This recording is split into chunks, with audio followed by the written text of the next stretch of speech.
Hi, food date போலாமா? இன்னைக்கு caramelised onion chicken எப்படி செய்யறதுன்னு பார்க்கலாமா? அதுக்கு 2 ஆனியனை நல்லா ஸ்லைஸ் பண்ணிட்டு நல்லெண்ணெயும் கீயும் மட்டும் போட்டு அதில் நல்லா கேரமலைஸ்ட் ஆகுற அளவுக்கு நல்லா வதக்கிக்கோங்க. இதுக்கு தேவையான masala 1 table spoon chilli powder, 1 table spoon garam masala, 1 table spoon coriander powder, 1/2 table spoon ஜீரக பவுடர். இது எல்லாமே 1/2 கேஜி சிக்கனோட மெஷர்மெண்ட்டுங்க. இது எல்லாத்தையும் ஒரு பவுலில் நல்லா வாஷ் பண்ணி வச்சுருக்க சிக்கனுக்குள்ளே இந்த பவுடர் எல்லாத்தையும் ஆட் பண்ணிக்கோங்க. இது கூடவே 3 டீஸ்பூன் இஞ்சி பூண்டு விழுது, கேரமலைஸ் பண்ணி வச்சிருக்க ஆனியன்ஸ் எல்லாத்தையும் உள்ள ஆட் பண்ணிக்கோங்க. கொஞ்சம் மஞ்சள் தூள். இப்போ கர்ட் இல்லை ஆல்டர்னேட்டிவ் திக் க்ரீம் யூஸ் பண்ணிக்கலாம். நாங்கள் திக் க்ரீம் தான் எடுத்திருக்கோம். என்னோட ஹஸ்பண்ட்க்கு கர்டு அலர்ஜிங்க, பிடிக்காது. கர்டுன்னு சொன்னாலே மூஞ்சி சுளிப்பாரு. ஸோ நிறைய பேர் வீட்டில் அந்த மாதிரி ப்ராப்ளம் இருக்குன்னு நினைக்கிறேன். அந்த மாதிரி இருக்கவங்களுக்கு நீங்கள் க்ரீம் யூஸ் பண்ணிக்கலாம்.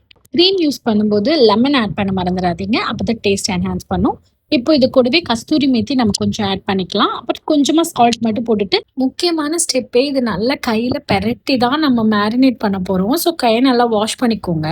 நம்ம சிக்கன், ஆனியன், மசாலா எல்லாத்தையும் நல்லா கையிலேயே பெரட்டி மேரினேட் பண்ணி ஒரு 20 மினிட்ஸ் வச்சிருங்க. ஸ்டார்ட் பண்ணலாமா? ஒரு கடாயில் நல்லெண்ணெய், நெய் 2 ஆட் பண்ணிட்டு கருவேப்பிலை தாராளமாக ஆட் பண்ணிக்கோங்க. அதோட அரோமா தான் இந்த சிக்கன் ஃபுல்லாக இருக்கும். இப்போ நம்ம மேரினேட் பண்ணி வச்சிருக்க சிக்கனையும் எடுத்து உள்ள போட்டுட்டு நல்லா அந்த கருவேப்பிலை சிக்கன் ஃபுல்லாக இதுவாகிற மாதிரி நல்லா பரட்டி விட்டுக்கோங்க. இப்போ தேவையான அளவு உப்பு ஆட் பண்ணிக்கோங்க. இப்போ கேஷ்யூ நட் ஆட் பண்ணி அடுப்பு சிம்மில் வச்சுட்டு லிட் போட்டு க்ளோஸ் பண்ணிடுங்க. ஃபியூ மினிட்ஸ் ஒன்ஸ் இதை நல்லா பரட்டி விடுங்க. ஸ்லோ குக் பண்ணும்போது தான் நல்லா சிக்கன் டெண்டரியாக மசாலா எல்லாமே நல்லா உள்ளே இறங்கியிருக்கும். எல்லாம் முடிஞ்சதுக்கப்புறமா நீங்கள் கொத்தமல்லி போடுறேன்னா போட்டுக்கலாம். எனக்கு இந்த கருவேப்பிலையோட ஸ்மெல் தான் ரொம்ப பிடிச்சிருக்கு. அவ்வளோதாங்க. இது நீங்கள் dosa, chapati, puri, idli, rice, ghee rice, biryani எல்லாத்துக்கூடயும் வச்சு சாப்பிட்லாங்க. அவ்வளோ நல்லாயிருக்கு. நான் இன்னைக்கு மில்லட் தோசை கூட தான் இதை ட்ரை பண்ணியிருக்கேன். ரொம்ப ஹெல்த்தியாகவும் டேஸ்டியாகவும் இருந்தது. இந்த ரெசிபி எப்படி இருந்துச்சுன்னு கமெண்ட்ல சொல்லுங்க. அப்படியே இந்த பேஜை ஃபாலோ பண்ணிட்டு சப்போர்ட் பண்ணுங்க.